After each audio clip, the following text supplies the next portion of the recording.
주십시오. 승차장이 내리실 때는 안전하게 질서를 지켜서 내려주십시오. 좋은 시간 되시고 나오실 때 뵙겠습니다. 감사합니다. 비양도 항구입니다. 바람이 많이 부네요. 비양도 북동쪽 해안을 걸어가고 있습니다. 북쪽으로 걸어가고 있는데 저 멀리에 바람 많이 부네요. 풍차도 보이고, 그죠? 이 검은색 해안은 파호이호이 용암입니다. 유동성이 크고 점성이 작은 파호이호이 용암에서 보이는 특징적인 구조들을 추가로 설명드리겠습니다. 지금 사진에서 보고 계신 거는 바로 밧줄 구조. 밧줄처럼 막 생긴 애들이 보이죠?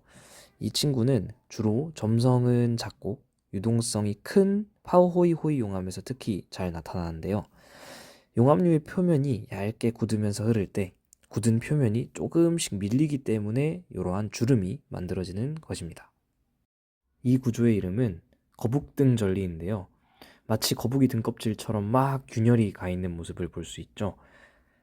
용암이 겉부터 빠르게 식으면서 수축함에 따라 이런 식으로 갈라진 균열, 즉 크랙이 발생한 모습을 볼 수 있습니다. 이것이 이제 기둥 모양으로 발달하면 여러분이 알고 계신 주상절리가 되는 것이죠. 억새가 흐드러지게 펼쳐져 있는 이곳은 바로 펄랑못입니다. 이 지역은 우리나라 유일의 염습지라고 하는데요.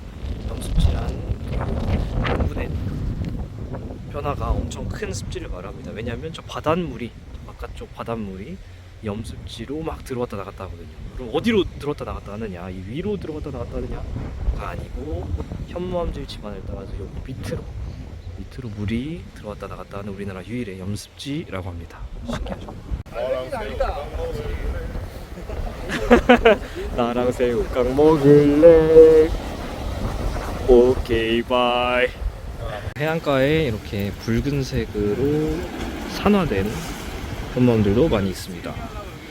사전 답사 때는 만조라서 못 들어가던 호니토를 지금은 간조라서 이렇게 안에 들어가서 볼 수 있습니다. 물이 저기 멀리 빠져 있죠. 그 덕분에 가까이 가서 한번 호니토를 보도록 하겠습니다. 생각보다 크기가 엄청 큰 호니토가 보이죠?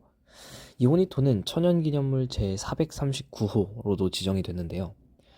호니토란 용암류 내부에 가스가 분출하여 만들어진 작은 화산체를 의미합니다.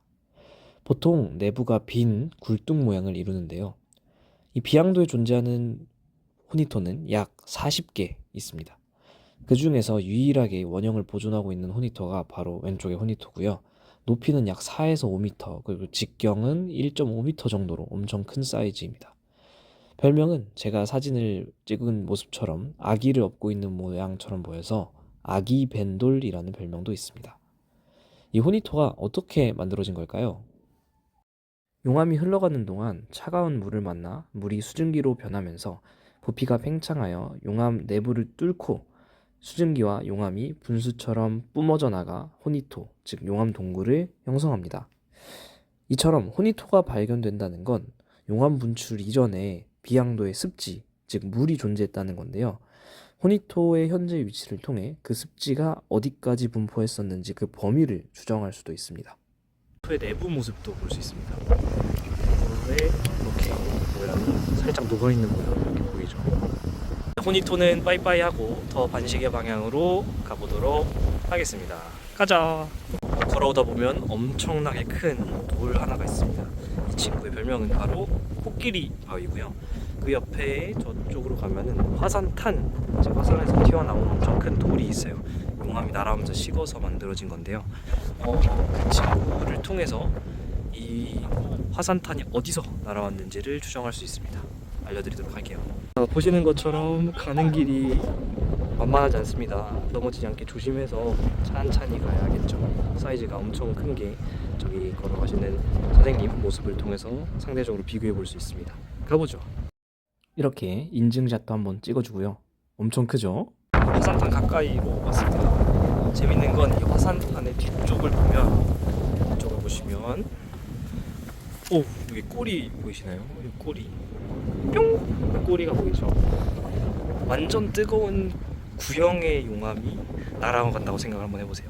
앞으로 날아가면 어떻게 될까요? 동그랗게 그냥 식을까요? 그렇지 않죠. 뒤쪽으로 이런 식의 꼬리가 생기게 됩니다. 무슨 얘기냐면 우리가 지금 이 결과물을 보고 반대로 얘가 어디서부터 날아왔는지를 알 수 있는 거죠. 이 모양을 보시면은 어디에 있었을까요? 꼬리의 뒤쪽, 그러니까 저 멀리 뭐야? 바다 어딘가에서 날아왔다는 거예요. 무슨 뜻이냐? 지금 이 화산탄이 사실은 저 뒤쪽에 있는 비양봉에서 날아온 것처럼 보이지만 이 꼬리의 방향을 보면 사실은 비양봉에서 날아온 게 아니고 저 뒤쪽 바다에서 날아온 거다. 신기하죠? 이 그림을 보시면 더 이해가 쉽습니다. 사라진 비양도 화산체가 왼쪽에 보이죠? 비양도는 원래 두 개의 화산이었습니다. 그리고 앞에서 본 그런 큰 화산탄들은 지금의 비양도에서 날아온 게 아닙니다. 즉 비양봉에서 날아온 게 아니고 화산탄의 꼬리 방향으로 추정해 봤을 때 동쪽 해안에서 날아왔다고 추정하고 있습니다. 그 화산체는 파도에 의한 침식 및 해수면 상승으로 인해서 현재는 관찰되지 않고 있습니다. 재밌는 건 비양봉은 분석구로 육상 환경에서 분출될 때 이 분석구가 만들어집니다. 근데 우리는 지금 배를 타고 들어왔잖아요. 한마디로 섬이란 말이에요. 바다 환경이란 말이죠. 그러면 어떻게 바다에 이 육상 환경이 있을 수 있느냐? 그거에 대한 해답도 이 그림에 나와 있습니다. 비양도 주변을 보세요. 바다인가요? 아니요, 물이 거의 없습니다. 왜냐? 이 비양도는 약 27,000년 전 빙하기일 때 해수면이 낮은 시기에 만들어졌다고 추정하고 있습니다. 즉 이때는 해수면의 높이가 낮아서 육지였던 거죠. 이것이 바로 비양도의 탄생 배경입니다. 우후! 걸어오면 있는 해안가를 따라서 이제는 저기 있는 그 산책로 입구로 한번 비양봉까지 올라가 보도록 하겠습니다. 올라가 봅시다. 나무 계단만 올라와도 풍경이 너무 예쁩니다. 오, 저기 제주도 본토가 보이죠? 본섬이. 와, 쭉쭉 가봅시다. 저 멀리 비행기도 날아가요. 조심히 가세요. 갑시다.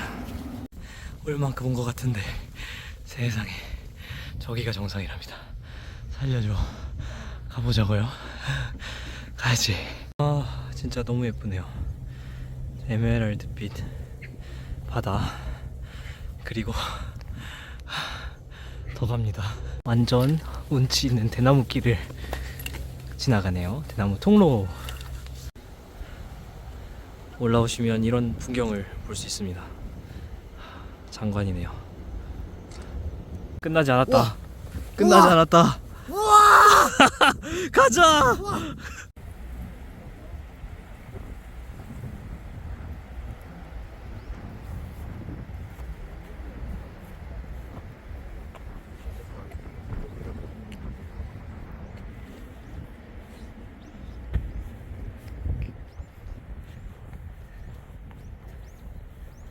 비양봉 정상에서 바라본 제주도 모습입니다.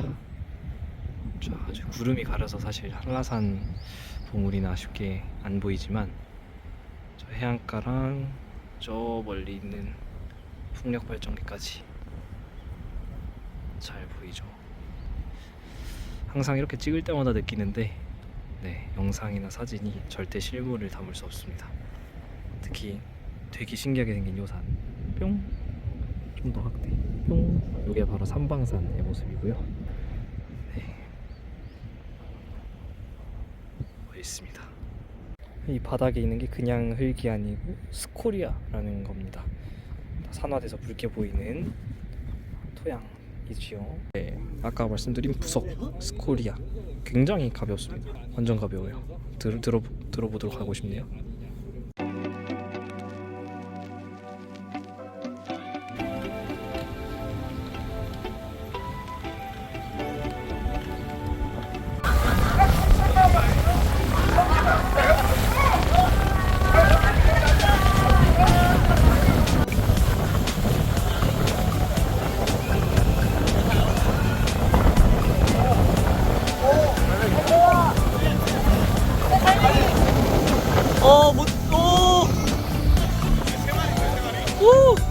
오, 대박. 오.